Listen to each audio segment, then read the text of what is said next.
आपने महादेव की तलाश में धरती पर देखी काशी,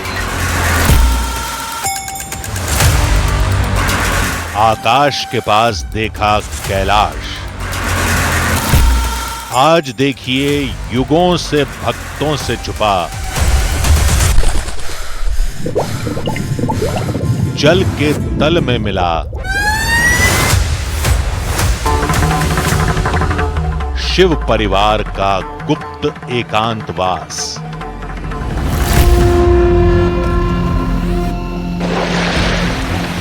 इन लहरों के नीचे खूंखार मगरमच्छों के जबड़ों के बीच नदी की गहराई में छुपा है गुप्त शिवधाम।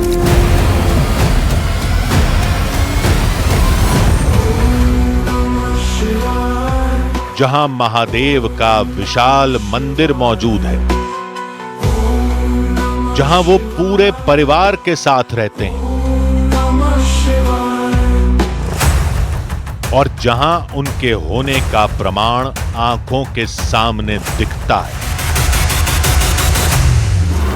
इस जल के अंदर में उनका स्थान है, उसमें भोले बाबा विराजमान, गिरजा मैया विराजमान, सिद्ध पुरुष, महान पुरुष कोई जा सकती है। इस जल के अंदर में अथाह जल भरा है। कानों सुनी नहीं बल्कि आंखों देखी जांची परखी हकीकत। तो चलिए देखते हैं क्या है वो चमत्कार और तलाशते हैं महादेव का जललोक।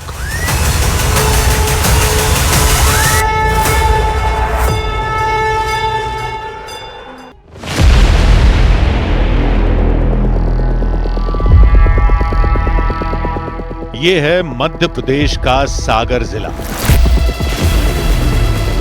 और ये है हिलोरे मारती लहरों से भरी बीना नदी, कहीं अपने वेग और शोर से खौफ भरती तो कहीं झील सी ठहरी और शांत। लेकिन इसमें खास क्या है? जैसे सब नदियां होती हैं वैसी ये भी है। इसको खास बनाता है दिव्य अनुभूति से भरा ये दावा। फिर उनके छोटे दादाजी हुए तो वो इस जल में जाते थे, वो बताते थे जल के अंदर क्या है। जी, वो जल के अंदर में जाते थे, वो बताते थे कि वहाँ साक्षात शिव विराजमान है, माता गिरजा विराजमान है।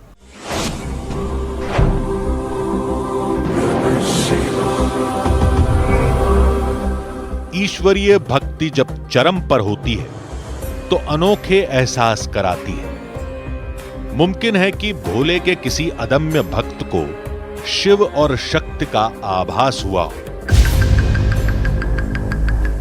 अगर पानी में दिव्य धाम है, इस बात को सच मान भी लें तो किसी और ने नदी में गोता लगाकर मंदिर क्यों नहीं तलाशा? हमने कहा कि भारतवर्ष में कई पवित्र नदियां हैं, फिर शिव भगवान ने बीना नदी को ही क्यों चुना? तब हमें पुराणों में लिखित एक घटना की जानकारी दी गई। शिव और शक्ति के विवाह की वो कहानी जिसके प्रमाण यहां बेल पत्र की तरह बिखरे हैं। यहाँ पर माता पार्वती ने हिमालय राज से वहाँ से यहाँ आ गई थी, तो उन्हें यहाँ पर 14,000 वर्ष तक किया है। इस जंगल में बेल के पेड़ ज़्यादा मिलेंगे आपको और इस जल के अंदर में उनका स्थान है। ऊपर भी मंदिर के अंदर कहाँ नदी में बीच में मंदिर बना है। जो राजा हिंद की बेटी थी, हाँ। हिमालय जो है कि हिमालय छोड़ के लिए ग्रीष्मकालीन क्षेत्र में उसमें कटिबंधीय वन में क्यों आई? वो उनकी प्रेरणा थी, भोले बाबा थी, भोले बाबा जी की। अच्छा। तो उन्हें यहाँ पर स्थान पर तप किया है, जब किया विवाह से पहले। विवाह से पहले। माँ, मुझे ना ही कोई भय है और ना ही राजभवन के किसी भी सुख की कोई लालसा, और मैं ये तपस्या अपने पति को पाने के लिए ही करने जा रही हूँ। माँ, मुझे अनुमति दीजिए। कथा के मुताबिक मां पार्वती ने महादेव को जीवन साथी के रूप में पाने के लिए हजारों वर्षों तक तपस्या की। उनके तप के ताप से सृष्टि में हाहाकार मच गया। तब देवताओं के मनाने पर महादेव पार्वती के पास गए। महादेव ने पार्वती से कहा कि वो किसी राजकुमार से विवाह कर लें। वो तपस्वी हैं और उनसे विवाह करके उनका जीवन कठिन हो जाएगा। लेकिन पार्वती का शिव प्रेम अटूट था। तब शिव भगवान ने उनसे विवाह किया।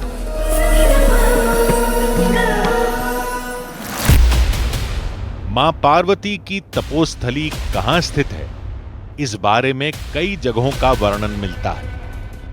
लेकिन बीना नदी का दावा हमारे लिए नया था। उसे साबित करने के लिए उस शख्स ने कुछ कड़ियां जोड़ी।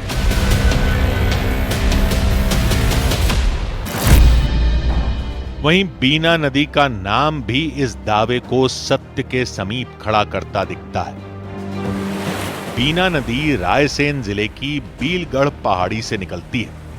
पहाड़ पर बेल के पेड़ काफी अधिक संख्या में पाए जाते हैं और एक बेल के पेड़ के नीचे बने कुंड से यह नदी निकलती है। बेल के पेड़ के आधार पर इसका प्राचीन नाम बेणवा, फिर पूर्व मध्यकाल में बीला और बाद में बीना पड़ा। बेल के पेड़ का बहुतायत में पाया जाना, नदी का नाम बीना होना और किसी संत के दावे में नदी में मंदिर का होना, इन सब को जोड़कर भी इसे शिव शक्ति का स्थान मानना जल्दबाजी लगा। हमारी इस शंका को देखकर उस शख्स ने कुछ ऐसा बताया जिससे हमारा दिमाग चकरा गया। आप बेलपत्री चढ़ाओगे, आप और भी पत्ता डालोगे तो आपका पत्ता नहीं डूबेगा, और आप बेलपत्री चढ़ाओगे तो आपका पत्ता एकदम डायरेक्ट करंट खाएं जैसे कोई ने करंट से खींच लिया हो। ये प्रमाण है उस गंगा माई का। यहाँ कुछ समझे? नहीं समझे तो हम समझाते हैं। उस शख्स का दावा था कि बीना नदी के जिस तट पर पार्वती मां ने कठोर तप किया था, जहां वो बेलपत्र खाकर ही जीवित रहीं, जहां शिव भगवान ने विवाह की हामी भरी, नदी का वो तट उन्हें अत्यंत प्रिय है। इसलिए वो शिव भगवान के साथ उसी जगह नदी के अंदर विराजती हैं। वहां भगवान मां पार्वती से प्रसन्न हुए, इसलिए वो आशुतोष रूप में रहते हैं और भक्तों पर जल्दी प्रसन्न हो जाते हैं। और इसको प्रमाणित करता है एक चमत्कार। उस शख्स का दावा था कि नदी के अंदर जिस स्थान में मंदिर है, वहां जैसे ही बेलपत्र अर्पित किया जाता है, वो तुरंत डूब जाता है। बाकी पत्तियां डाली जाएं तो वो तैरती रहती हैं। कहते हैं कि शिव भगवान का प्रिय बेलपत्र चढ़ाते ही उसे वो तुरंत स्वीकार कर लेते हैं और भक्त की मनोकामना भी पूर्ण कर देते हैं।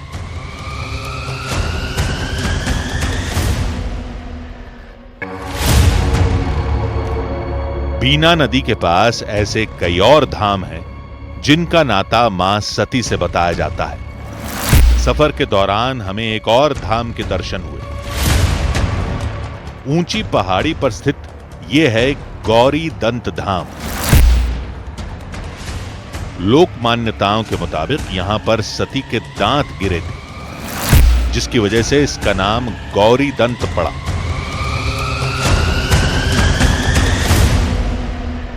गौरीदंत के शिखर पर मां विंध्याचल वासिनी का मंदिर मौजूद है। ये जगह भौगोलिक दृष्टि से विंध्याचल पर्वत श्रृंखला के बिल्कुल मध्य में स्थित है।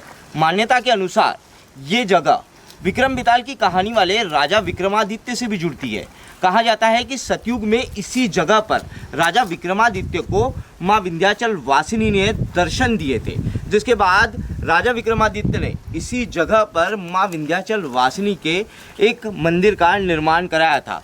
लेकिन युगों पुराना वो मंदिर समय के साथ धीरे धीरे अवशेषों में ढलता गया और कहते हैं इसके बाद इसी जगह पर फिर इस मंदिर का निर्माण किया गया। हमारा सफर आध्यात्मिक जानकारियों से भरा था। रास्ते में हमने कई जानकारों से मुलाकात की, इतिहास और धार्मिक ग्रंथों को खंगाला, कई मंदिरों में जाकर जानकारियां जुटाईं, लेकिन हर जानकारी के साथ रहस्य और गहराता जा रहा था। कुछ घंटे के सफर के बाद हम उस किले में पहुंचे जहां शिवधाम के निर्माण का पहला अध्याय लिखा गया था। इस किले का प्राचीन नाम पथरीगढ़ है। इस किले पर मां देवी आदिशक्ति के परम भक्त ज्वाला सिंह जैसे राजाओं ने राज किया, लेकिन फिर मुगलों ने आक्रमण कर इस किले पर अपना कब्जा जमा लिया और पथरीगढ़ से इस किले का नाम बदलकर राहतगढ़ कर दिया। किले के अंदर बावड़ी दिखी। दावों के मुताबिक बीना नदी की एक धारा यहां भी फूटती है और इस जगह भी बेलपत्र तैरता है, लेकिन हमें यह जांच करने की इजाजत नहीं मिली, तो हम लौट आए। किले के पास बीना नदी बहती है। मान्यता है कि अपने तप के दौरान मां पार्वती यहां भी आती थी। राहतगढ़ किले के नीचे बीना नदी के तट पर मौजूद ये प्राचीन मंदिर भी परमार शासकों ने ही बनाया था। इस जगह को लेकर मान्यता है कि मां पार्वती इस जगह पर भी विचरण किया करती थी और इसी वजह से परमार शासकों ने बीना नदी के तट पर इस मंदिर का निर्माण कराया। इस मंदिर के अंदर परमार शासनकालीन एक प्राचीन और बहुत ही रहस्यमयी शिवलिंग भी मौजूद है। मंदिर के अंदर अनूठा शिवलिंग है।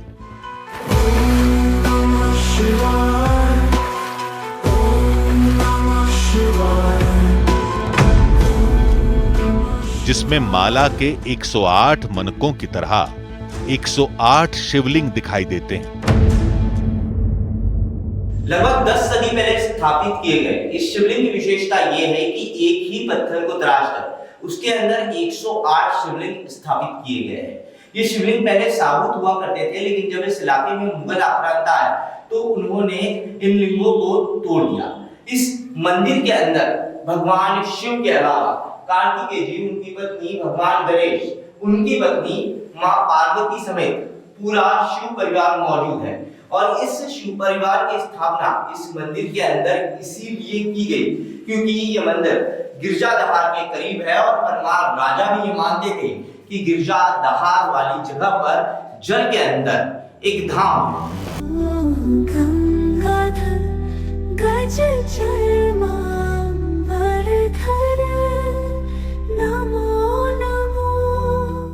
पर्वतराज हिमालय की पुत्री थीं, इसलिए पार्वती कहलाईं। हिमालय पर्वत यानी गिरी थे, इसलिए पार्वती का नाम गिरिजा भी पड़ा। पिताश्री, मुझे आज्ञा दीजिए और आशीर्वाद भी कि मैं अपनी तपस्या संपन्न कर सकूं। मान्यता के मुताबिक गिरिजा मां ने यहां हजारों वर्षों तक तपस्या की थी, इसीलिए यह स्थान गिरिजाधार कहलाया।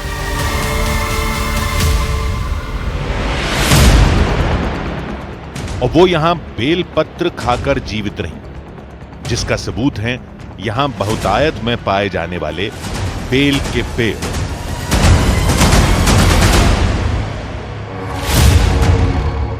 यहां की भौगोलिक स्थिति, बीना नदी का नाम, बेलपत्र के ढेरों पेड़, ये सब मिलकर कहानी को सच के रंग में रंगते जरूर हैं, लेकिन सच साबित नहीं करते।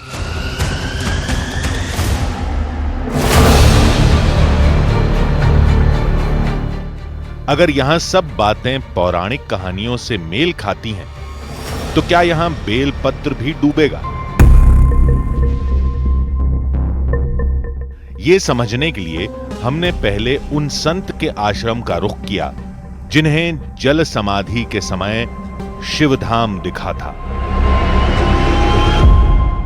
ये दिव्य संत साहिब जी सरकार की कुटिया है। साहिब जी सरकार ने इस इलाके में कई दशकों तक कड़ी तपस्या की है और कहते हैं साहिब जी सरकार ही वो दिव्य संत थे जो जलता हुआ दीपक लेकर दिव्य जलधाम के अंदर तक जाते थे। फिर हम बीना नदी के उस किनारे पर गए जहां पानी के अंदर गुप्त शिवधाम के होने का दावा किया जाता है। गिरजाधार के तट से बहने वाली ये है बीना नदी, और बीना नदी के इसी तट पर मौजूद इस जंगल में माँ पार्वती हिमालय से चलकर आई थी। ये इलाका उष्ण कटिबंधीय इलाका है और माँ पार्वती शुष्क ठंडे प्रदेश की रहने वाली थी। भगवान शिव को बेहद ही कड़ी तपस्या से ही प्रसन्न किया जा सकता है। कहते हैं इसी वजह से माँ पार्वती इस उष्णकटिबंधीय इलाके में तपस्या करने आई और इस उष्णकटिबंधीय वन में उन्होंने बेहद ही कड़ी तपस्या कर भगवान शिव को अपने पति के रूप में प्राप्त किया। कहते हैं भगवान शिव जब माँ पार्वती की तपस्या से बेहद प्रसन्न हुए तो तब उन्होंने इसी जंगल में इसी बीना नदी के किनारे माँ पार्वती को दर्शन दिए और उन्हें पत्नी रूप में स्वीकार किया। कहते हैं इसी वजह से ये जगह माँ पार्वती के नाम पर गिरजाधार कहलाई। बेलपत्र हम किले के पास बने मंदिर के पास से तोड़कर लाए थे। हमने उन्हें निकाला और एक एक करके पानी में अर्पित करना शुरू किया। पहला बेलपत्र ही नहीं डूबा, वो पानी के ऊपर तैरने लगा। यानी हम सही थे, बीना नदी के अंदर डूबा हुआ प्राचीन शिवधाम हो सकता है, लेकिन बेलपत्र के चमत्कार का दावा गलत साबित हुआ।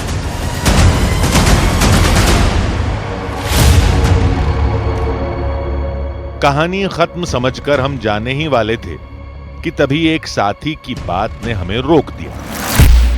डूब रहा है क्या? डूब ही नहीं रहा है। इसमें साफ दिख रहा है कि वो फटा हुआ है। उसको उठा के लाइए।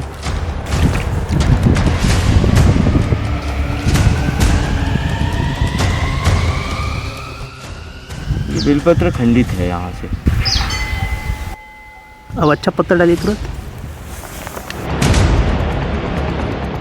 हमें बताया गया था कि खंडित बेलपत्र शिव भगवान स्वीकार नहीं करते, इसलिए हमने ध्यान से देखकर पूर्ण बेलपत्र नदी में डाला। फिर जो हुआ उस पर यकीन करना मुश्किल है।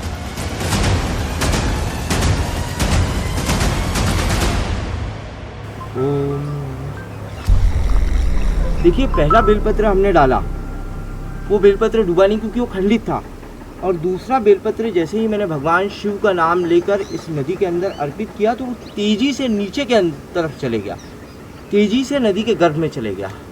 ये घटना बिल्कुल मेरे आँख के सामने की। पहला बेलपत्र हमने डाला वो थोड़ा खंडित था, उसके बाद दूसरा बेलपत्र जैसे ही हमने डाला वो बिल्कुल साबुत बेलपत्र था और वो सीधा नदी के गर्भ के अंदर चले गया। हमारी सारी थ्योरी पर पानी फिर गया। वो बेलपत्र पानी के अंदर ऐसे खिंचा चला गया जैसे कोई तार डालकर अंदर से खींच रहा हो। कहीं ये इत्तेफाक तो नहीं, ये सोचकर हमने बेलपत्रों के कई गुच्छे डाले। जितनी भी साबुत बेलपत्र हमने नदी के जल में प्रवाहित की वो सारी की सारी तेजी से नदी के गर्भ के अंदर चली गई। जैसे ही हमने डाली वैसे ही नदी के अंदर वो खिंची चली गई। पता नहीं नदी के अंदर क्या है। लोगों का दावा है कि इस नदी के अंदर एक दिव्य शिवधाम है जहां माँ पार्वती और भगवान शिव साक्षात स्वरूप में मौजूद है, और जैसे ही आप बेलपत्र अर्पित करते हैं वैसे ही बेलपत्र भगवान शिव और माँ पार्वती तक पहुंच जाते हैं। यही इसी धाम की मान्यता है। और हमने बेलपत्र अर्पित किया और बेलपत्र सीधा नदी के जल के अंदर समाहित हो गया। नदी के गर्भ ने बेलपत्र को खींच लिया। यहाँ बहुत सारे और पत्ते हैं लेकिन ये पत्ते नहीं डूब रहे। देखिए ये पत्ता बिल्कुल हरा है। इसका वजन बेलपत्र के पत्ते से करीबन 4 गुना है। इसका घनत्व भी बेलपत्र से बड़ा है, लेकिन उसके बावजूद जब हम इसे डालते हैं तो ये पत्ता नहीं डूब रहा है। थोड़ा अंदर जाता है और उसके बाद ये पत्ता ऊपर आ जा रहा है। फिर हमने नदी के पास लगे एक पेड़ से कुछ पत्ते तोड़े और उन्हें पानी में डाला। बेलपत्र को महज मैं पानी के अंदर ऐसा छोड़ रहा था तो बेलपत्र सीधा नदी के गर्भ में जा रहे थे, और ये जो दूसरे पत्ते हैं इनको मैं बिल्कुल पानी के अंदर डाल रहा हूँ, लेकिन उसके बावजूद ये पत्ते ऊपर आ जा रहे हैं पूरा। कई पत्तों को एक साथ डालने के बावजूद ये पत्ते नहीं डूब रहे, ये सारे तैर रहे हैं। देखिए बाकी पत्ते नहीं डूब रहे, ये बेलपत्र में डाल रहा हूँ। जैसे ही मैंने बेलपत्र डाला, बेलपत्र नदी के अंदर जा रहे हैं। बीच बीच में हमने बेल पत्रों को उल्टा करके डाला या 3 से कम डालकर भी देखा। कर लो, उल्टे वाले नहीं डूबे, जो कटे फटे वो नहीं डूबे। हमने हर मुमकिन तरीके से परखा। ये कटवर के पेड़ के पत्ते हैं। ये बरगद की एक प्रजाति होती है और उसी के तरीके के इसके पत्ते हैं। इनका घनत्व और वजन बेलपत्र से काफ़ी ज़्यादा है। कटवर के पत्ते हमने डुबाए, वो नहीं डूबे। कई अन्य पेड़ों के पत्ते हमने डुबाए, वो नहीं डूबे। कई पत्ते एक साथ डुबाए, लेकिन वो नहीं डूबे। सिर्फ बेलपत्र ही एक ऐसा पत्र है जो यहाँ पर डूब रहा है। बाकी किसी दूसरे पेड़ के पत्ते यहाँ पर नहीं डूब पा रहे हैं। देखिए ये सारे पत्ते तैर रहे हैं। फिर हमने आखिरी कोशिश की। देखिए ये सारे पत्ते तैर रहे हैं, और जैसे ही बेलपत्र में डालता हूँ, बेलपत्र सीधा नदी के गर्भ के अंदर चले जा रहा है। इसे आप प्रकृति का चमत्कार कहिए, लोगों की मान्यता के अनुसार शिवधाम की महिमा कहिए, लेकिन बेलपत्र अभी तो हमारी आंखों के सामने सीधा नदी के अंदर समाहित होता हुआ दिखाई दे रहा है। ऊपर से तो नदी बेहद शांत है, लेकिन नदी का पानी अंदर से उतने ही तेज प्रवाह से प्रवाहित होता है। वो उतनी ही तेज गति से अंदर से बहता है। अंदर से उसकी गति बहुत तेज होती है। हो सकता है कि बेलपत्र के विशेष बनावट की वजह से नदी के तेज प्रवाह की जो चुंबकीय शक्ति है वो बेलपत्र को अपनी तरफ खींचती है, और बेलपत्र नदी के अंदर तेजी से समाहित हो जाता है। दूसरे पत्तों की बात की जाए तो दूसरे पत्ते आकार में तो बड़े दिखाई दे रहे हैं, लेकिन उनकी बनावट अलग है। बेलपत्र में 3 पत्तियां होती है। हो सकता है कि उसकी बनावट की वजह से वो प्रवाह अपनी तरफ उन पत्तों को खींच रहा है। दूसरे पत्ते जो है वो बड़े दिखाई दे रहे हैं, लेकिन हो सकता है कि अंदर से वो सूखे हुए हो, या हम उन्हें परखने में कुछ गलती कर गए हो सकता है कि उनका आकार बड़ा है, वजन ज़्यादा है लेकिन आकार भी बड़ा है, इस वजह से वो नदी के पानी के अंदर नहीं डूब रहे हो। ये हो सकता है, वो हो सकता है, होने को तो कुछ भी हो सकता है, लेकिन आंखों से जो देखा, जो जांच करके परखा, उसे झूठा कैसे साबित करें? और करें भी तो क्यों? हमारा मकसद यहां सच और झूठ की जांच करना नहीं था। हमारा मकसद था आपको चमत्कार के दावे की हकीकत दिखाना। वो हमने आपको दिखा दी। हमें यह भी देखना था कि नदी के तल में शिवधाम है या नहीं, लेकिन बेहद गहरी नदी के तल तक जाने के लिए डाइविंग इक्विपमेंट की जरूरत थी, और वो होते भी तो वहां खूंखार मगरमच्छों का घर था। यानी तल तक जाने की कोशिश मौत के मुंह में जाने जैसी होती।